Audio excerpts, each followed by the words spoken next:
Hi. Oh, hey. Hi, Javine.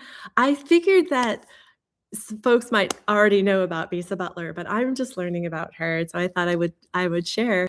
Good morning or good evening. Happy, I guess Tuesday evening, Wednesday morning. It's hard to keep track. Um, yeah, I'm happy to dive into this art topic today. Um, I'm Beth Reeves. I'm a care manager currently living in China, and I talk about different things each day. And today is art. So, yeah, I don't remember why I stumbled across Bisa Butler. Oh, I think it was in a webinar that I was watching, um, and they were kind of critiquing Amy Sherald because they didn't like that Amy Sherald is the one who did Michelle Obama's portrait, and um, she uses gray for skin color across the board. All of her portraits use a gray skin color. And she says that that's because it's making a statement about skin color and racism and all of that. But these folks that I was listening to, they didn't really appreciate that. They were like, African American skin color is beautiful, and that is it's not gray. Why is she making us gray? And somebody mentioned Bisa Butler. And so then I went to her site and I was like, oh, how could I not know about this amazing artist?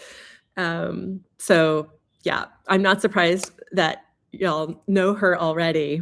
But I just thought I would share my journey here as I've been discovering about her. So let's just go first. I'm just going to show like the Google page because that was the one I could find that had the best, just kind of all of her images, and hopefully we can kind of look at that together, or maybe.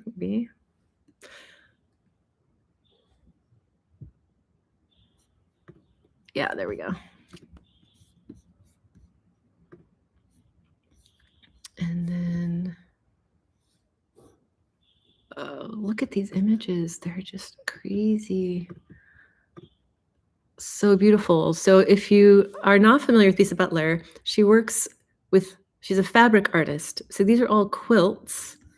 I want to just see if I can make it a bit bigger. Let me go back and see what you're seeing. Still not super big, but I'll take you to another screen in a second.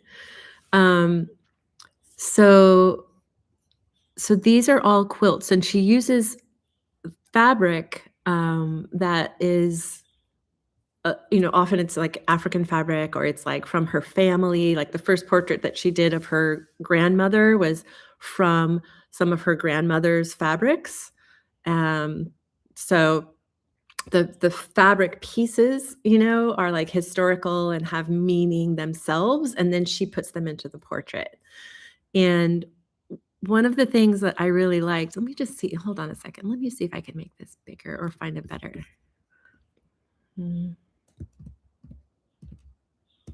Resolution, which is not going to be fair for her. Let me just see.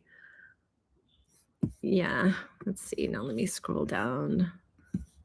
Scroll over. There she is. Isn't she gorgeous? Just show you I'll just scroll through a little bit here.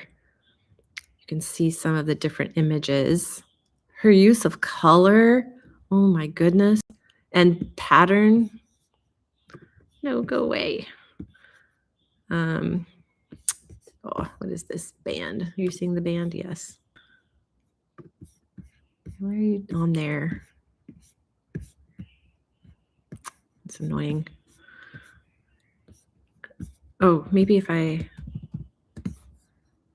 no, there's no way for me to get rid of that band now. I don't know. Anyway, we'll leave it this side. I'll size and I'll go down.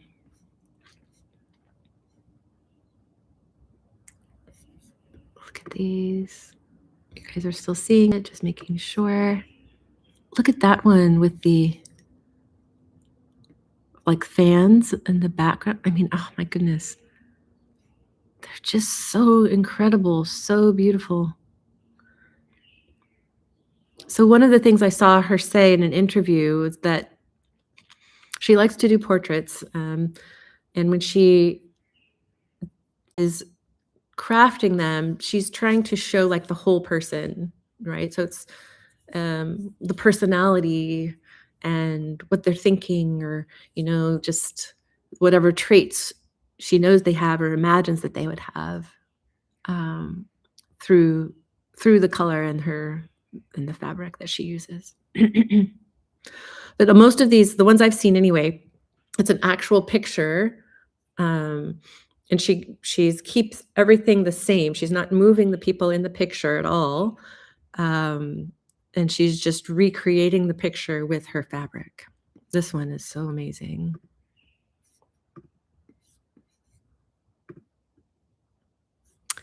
Yeah, I guess that doesn't work. Okay, let's go back here.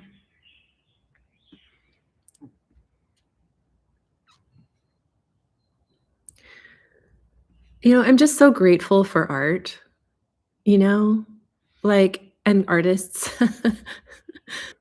because what is it? What is it about this art? It's just so healing. It's so, impactful. Just seeing these images. Look at this one with the guy. Oh, I just love it. They're so pretty. And I know that like color is healing, so I know that's part of it and design, like having balance and things and having things that make us curious or make us wonder, like that's part of it maybe. Um, and I know you all are artists. You can weigh in, but I I'm just so grateful to have a new discovery like this and to be able to, meet some new um, inspiring artist. It's like in discovering a new writer, when you get to discover a new writer and read a book, it's like it's so I'm so grateful to like meet these new people. Each of these artworks are just like meeting new people. Here she is at her desk, stitching away. Okay, so I will leave some of these up and then I'll just read a little bit about her. Let me go backwards, some pretty pictures. These are all pretty. Let's see. Let's find more. If I can find a window here that I can. That one's pretty good. This one's kind of nice because it has her at the desk and then has kind of nice variety. So we'll just leave that up for a second. Oh, this came up. This is really nice. Let me put this one up actually in the background. That'll be better. So let me stop this one. And let me share this one. There we go. Leave her up there with that beautiful picture. And then we'll read a little bit more about her.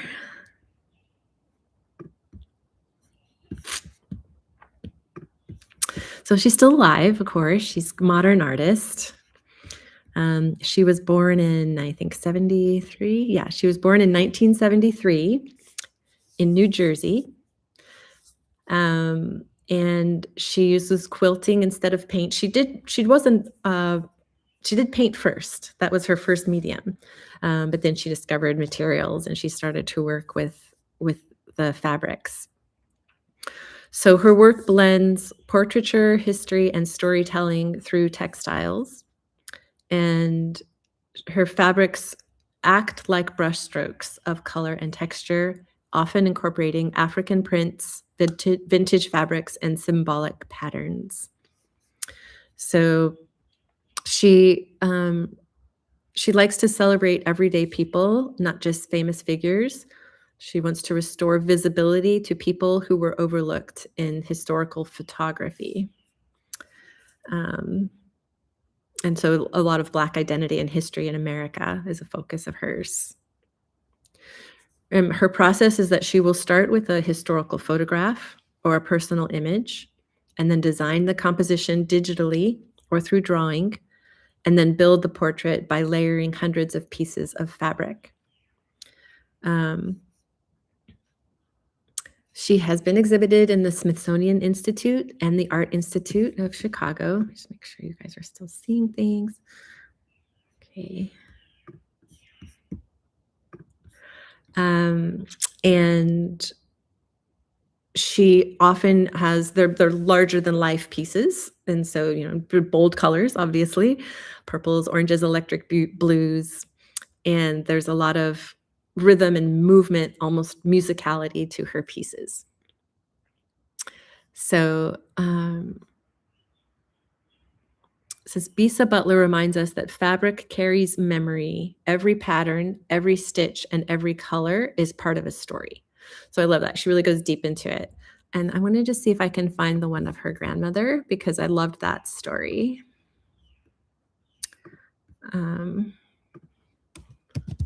Of her first portrait. Oh, it was a video, I think that's why. Which I don't know if that's gonna play for you all. We could try it.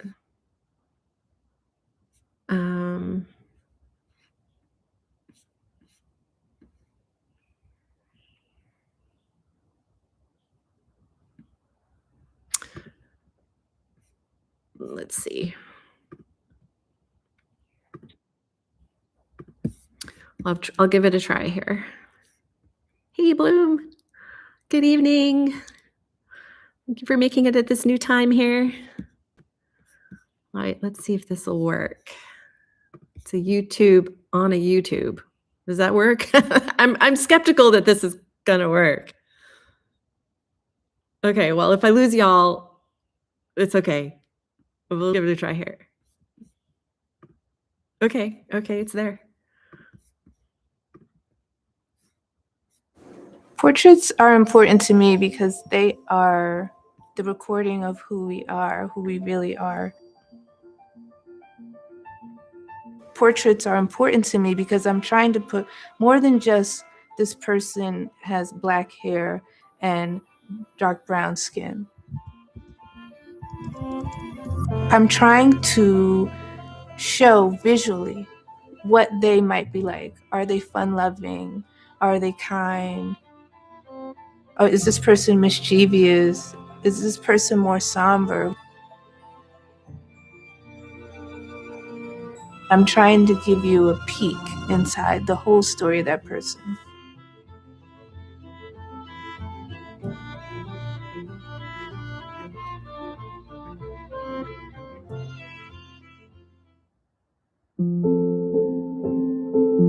My first portrait was of my grandmother. Her name was Violet Hammond, and she was in her 80s. So I painted her. She sat for me for like a week. And then I remember I turned the painting around, like I did it, Grandma, are you happy with it? And her face kind of fell. And she told me that I made her look really old. And I was like, kind of stunned, but my grandmother really didn't hold any punches. And my auntie told me, she was like, Grandma sees herself 30 years younger than what you see her. So I was kind of like just wandering around her house trying to figure out what I was going to do. And I was up in her bedroom and saw the portrait of she and my grandfather on her wedding day.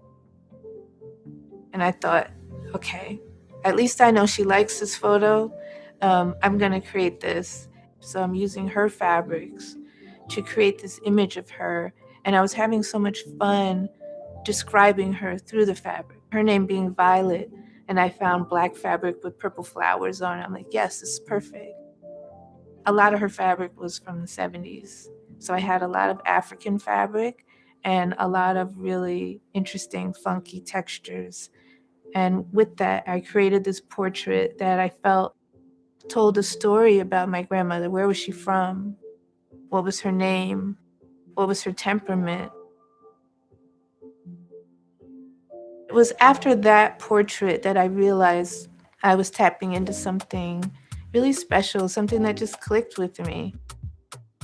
My original goal for creating portraits was out of love. So I was creating a portrait of my grandmother, but not my grandmother as a Black woman, just grandma. And then it spread to other people in my life. I thought, let me make portraits of my daughters. Let me make portraits of my friends and family. the people who were in my circle were primarily Black people. As time went on, I had to think about, what is it that I want to do? What is it that I want to say?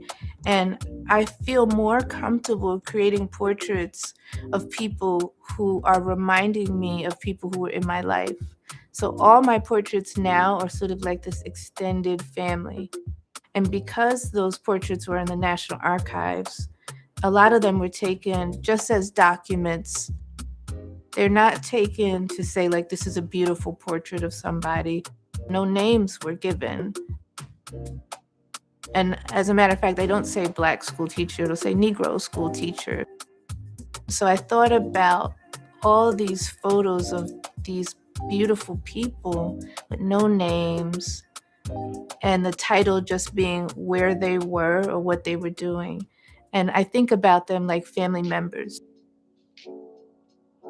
It's an insider's view of a community that is not always paid attention to. It's a community that has been mischaracterized, deliberately lied about, or ignored. Unfortunately, the things that I'm saying would be ordinary things, like a mother loves her son.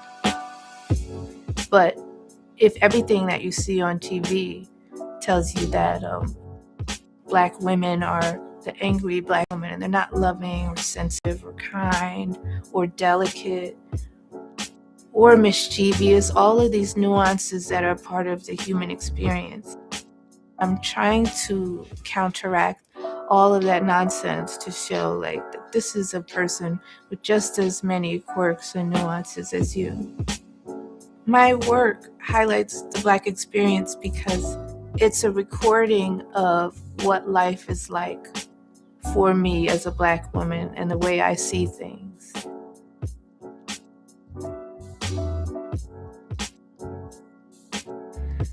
So by me creating these portraits, I'm giving other people a window into how do Black people see themselves, and how do they want to be portrayed, how do they want to be remembered, how do they want to be recorded in history.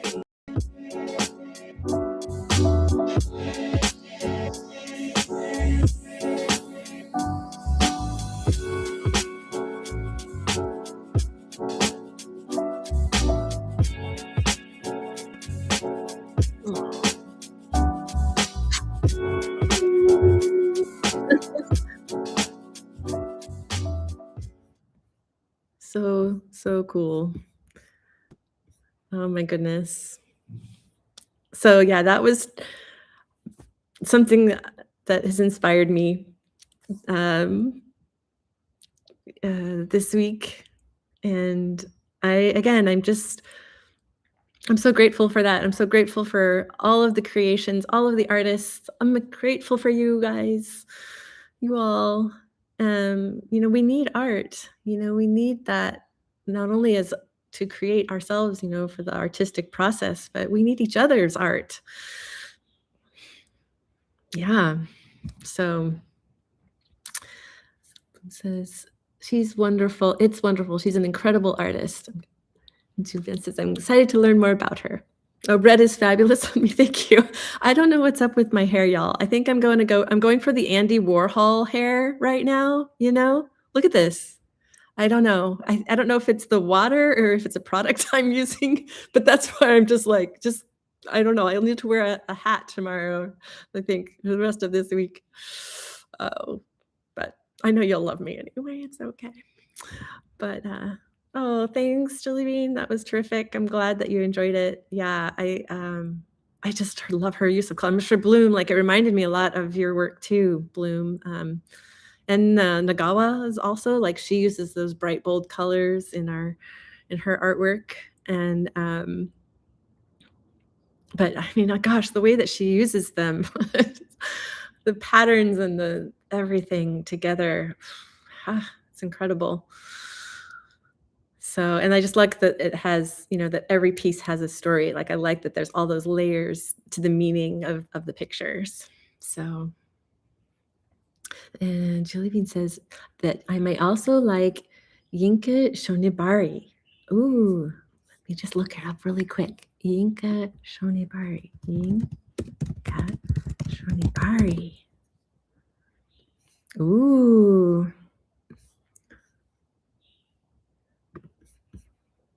Can share. Yinka Shonibari. Interdisciplinary practice. Oh, she uses sculpture, painting, photography, film, variety of things. I love that. I can't. Oh, here, if I go to images, is that still, are you still with me? Okay.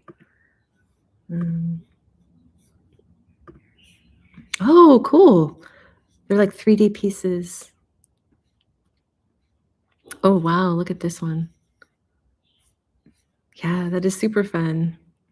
Yinka. What an amazing name. Yinka Shonibari. Thanks. Thanks for that recommendation. He. Yeah, I see that now that it's a he.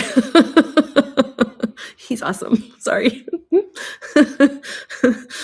So, yeah. Well, thank you all so much for exploring that with me. And I hope that you enjoyed that too.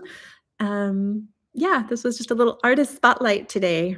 I just felt like doing a little bit of a little creative burst. So, so nice to see you all. Thank you for being here. And I'll see you in a little bit. See you tomorrow. Bye.